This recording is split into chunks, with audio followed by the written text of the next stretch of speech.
Mark Zuckerberg's face after looking at a Facebook ad bought by a Russian operative.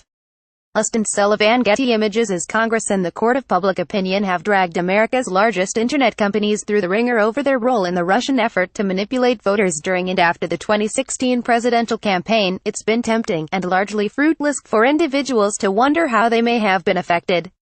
Were those divisive Facebook posts shared by your Uncle Fred cooked up in a St. Petersburg troll farm? You may now find out. On Wednesday, just before Thanksgiving, the company unveiled plans to inform users if they interacted with Russian propaganda from the Kremlin-backed Internet Research Agency, a Russian troll group working to inflame political unrest by creating fraudulent accounts and content focusing on the socially divisive topics.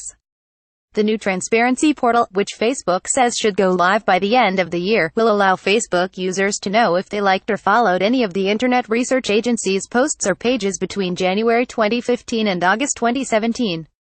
This new transparency move is likely in response to pressure from Congress. Sen. Richard Blumenthal, a Democrat from Connecticut, sent letters to Twitter, Facebook, and Google asking the companies to take action to provide notice to users about exactly how their time on Facebook was undermined by a Russian troll campaign. Blumenthal gave Facebook 2 weeks to respond. That deadline was Wednesday. This is what the new transparency portal might look like in the Facebook Help Center. Facebook screenshot. In September, Facebook shared that operatives from the Internet Research Agency spent $100,000 on thousands of ads that reached about 10 million users, often posing as American advocacy groups that shared memes and images meticulously tailored to rile certain corners of American political life.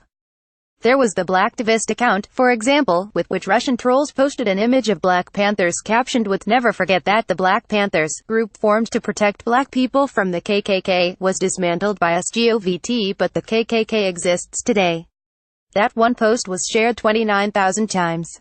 Another Kremlin-backed Facebook group, Donald Trump America, called for the disqualification and removal of Hillary Clinton from the presidential ballot in order to avoid a Clinton dynasty. Facebook said it shared all the ads from the Internet Research Agency with Congress.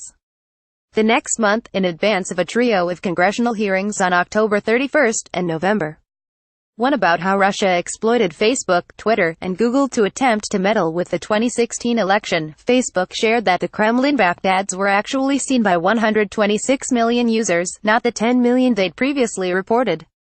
At those hearings, unhappy members of the House and Senate grilled executives from the companies to learn if they were either unaware of the extent of Russian government interference on their platforms or just didn't do much to stop it. Those hearings also led some members of Congress to suggest that companies like Facebook and Google might have grown too big to clean up their own messes, hinting at the need for more regulation of how ads are sold. Google, Facebook, and Twitter all appear open more explicit rules on this front, and Facebook and Twitter both unveiled new politics about how political ads will be displayed in October in advance of the hearing. Facebook's latest transparency effort about Russian propaganda does have limits. For one, according to Bloomberg, Facebook won't show you posts or pages that may have ended up in your news feed because a friend liked it.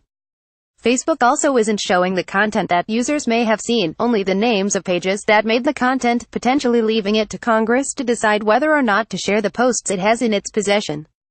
Finally, Facebook is only showing information about Russian trolls affiliated with the Internet Research Agency with this new tool. If you're fooled by any other Russian government-backed trolls, you're probably on your own.